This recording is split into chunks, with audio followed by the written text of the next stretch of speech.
A rumor recently began to circulate within old yet very familiar circles surrounding a newly made groundbreaking discovery deep within that of the Great Pyramid, with Zahi Hawass himself revealing to the press that in 2026, a discovery will be made public that is set to, quote, rewrite the history of the pyramids.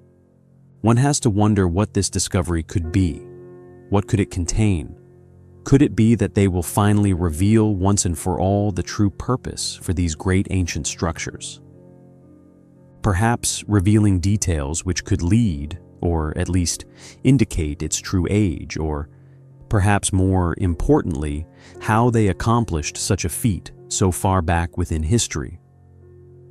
Although many may still hold out hope for such a revelation, I have long pertained that Hawass, Egyptian antiquities, and indeed any investigative explorations which go on within these secretive spaces to be heavily restricted, redacted, or controlled.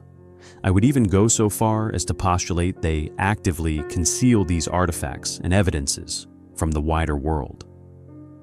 And once one begins to see the larger picture at play here, indeed, just how the following developments and discoveries are disseminated into the wider world, you too may begin to suspect this nothing more than a drip feed of information, not only to maintain the current status quo, but to slow the inevitable realization by this same greater population as to the true origin and indeed history of these wondrous pyramids.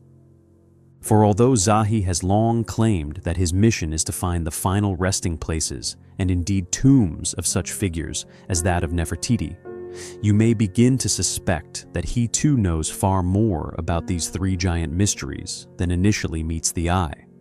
In 1993, for the first time in known history, he would make the strange and controversial decision to close the Great Pyramid off from the general public for an entire year, initially made under the guise of conservation, attempting to balance out the number of public eyes peering into these unmissable buildings with his publicly declared goal to prevent evaporation from the many bodies which traverse its gallery floors and tunnels from damaging the structures. Undertaking the removal of salt, which he states had, quote, encrusted the gallery walls in a thick layer. With this not being the first removal of such a mysterious deposit, with one once quietly removed from the lower chambers before they were ever opened to the general public. A residual piece of evidence not left by human bodies, but a global cataclysmic flood, the evidence for which I have found and subsequently exposed all over our planet. Thus, for now, I digress. This salt removal and conservation effort, however, would eventually, and most conveniently, lead to the first of many astonishing discoveries made within the dark and dusty corners of this massive structure.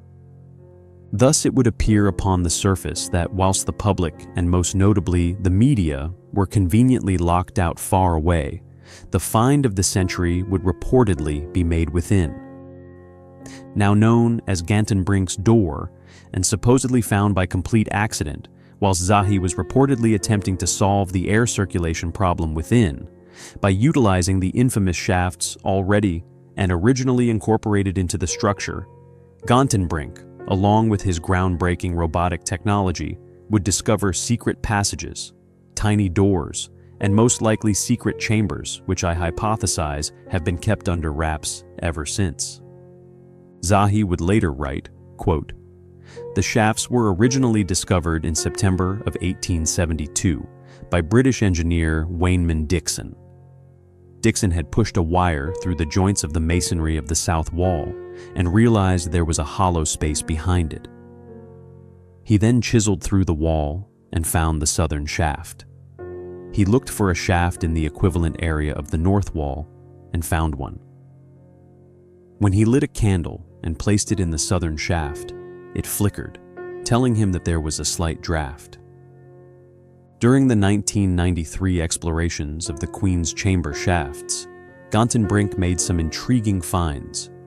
The northern shaft turned sharply to the west after approximately 27 feet, and the robot could go no farther. In the southern shaft, the robot was again stopped after 208 feet by a door or small slab with two copper handles that blocked the entire shaft. The left handle had lost a piece sometime in antiquity, which was lying about 6 feet in front of the door. In September 2003, we sent another robot into the shafts to find out what was behind the door. We opened a hole 1 centimeter in diameter, and we sent a camera through the hole, finding yet another door just some 21 centimeters beyond the first one. We also sent the robot into the northern air shaft and found that after 20 meters, the shaft bent and continued for another 8. This bend may indicate that it was designed to miss the Grand Gallery, and it also explains that it was carved during the construction of the pyramid. The robot continued for another 60 meters and then stopped in front of a door with 2 copper handles. It is the same distance as the door within the southern shaft, with it too possessing 2 copper handles." End quote. With these shafts known of, even explored and revealed to contain openings to other passages, secret shafts and even unknown chambers within the pyramid all the way back in 1872, one has to wonder, just what else has been discovered within since?